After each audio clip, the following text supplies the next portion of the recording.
السلام علیکم ناظرین،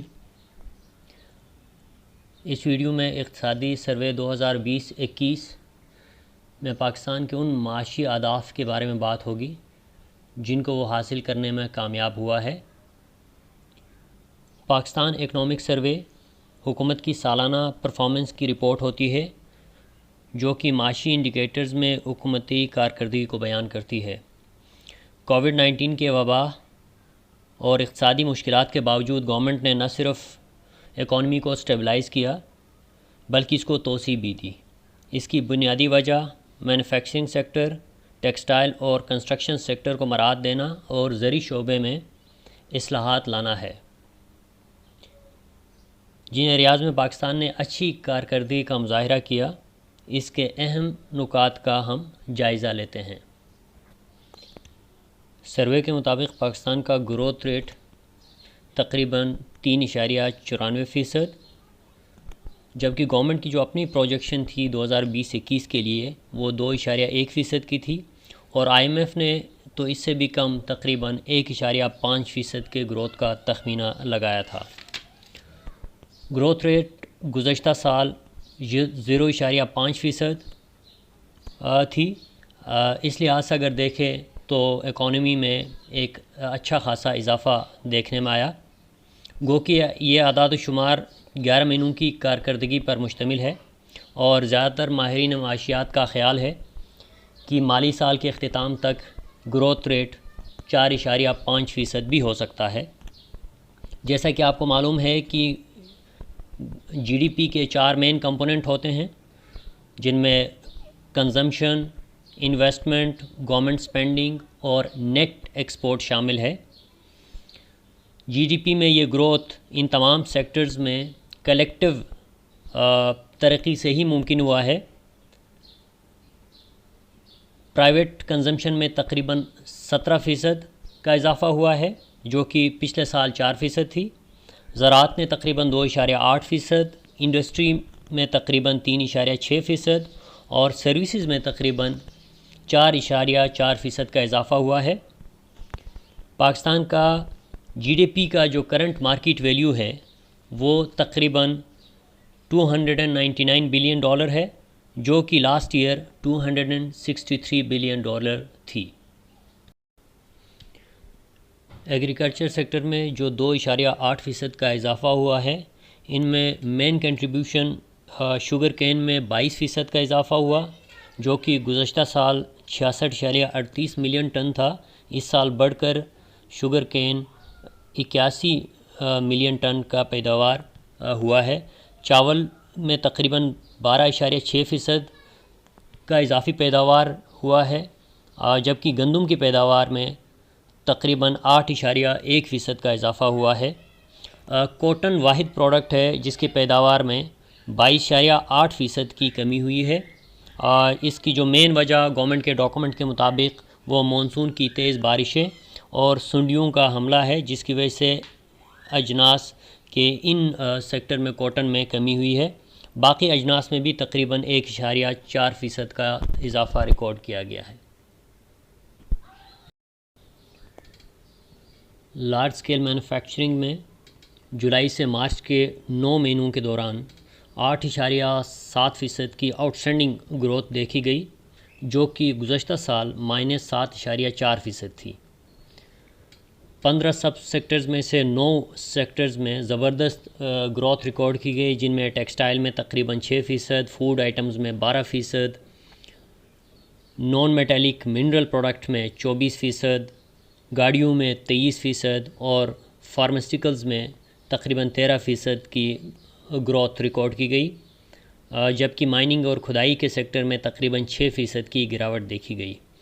حکومت کی یہ 8.7% کی جو لارج اسکیل مینوفیکچرنگ کی کارکردگی ہے وہ گزشتہ 6 سال میں سب سے زیادہ ہے، اور اس 8.7% کو فائنینشیل ایئر کے اختتام پہ مزید اضافہ اس میں دیکھا جا سکتا ہے۔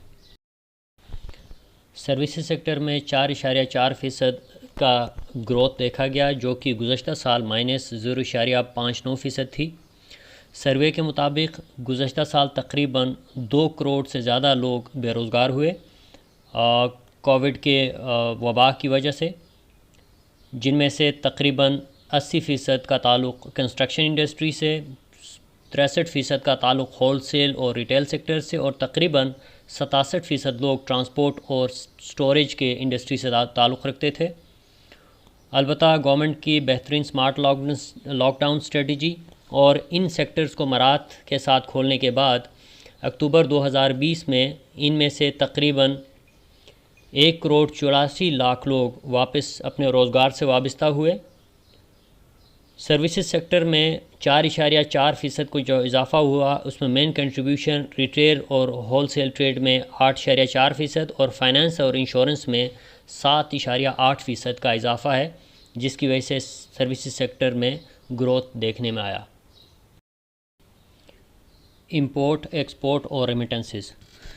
گزشتہ 10 مہینوں میں امپورٹ 48.625 بلین ڈالر رہی، جو کہ گزشتہ سال کی نسبت 8% زیادہ ہے، جبکہ ایکسپورٹ تقریباً 25.90 بلین ڈالر کا رہا، جس میں 6% کا اضافہ دیکھنے میں آیا، جبکہ ریمیٹنسز اپنی تاریخ کی ہائیسٹ اس وقت اماؤنٹ کے اوپر ہے۔ 11 ماہ میں 26.7 بلین ڈالر ریسیو کیا گیا، جو کہ گزشتہ سال کی نسبت تقریباً 29% زیادہ ہے۔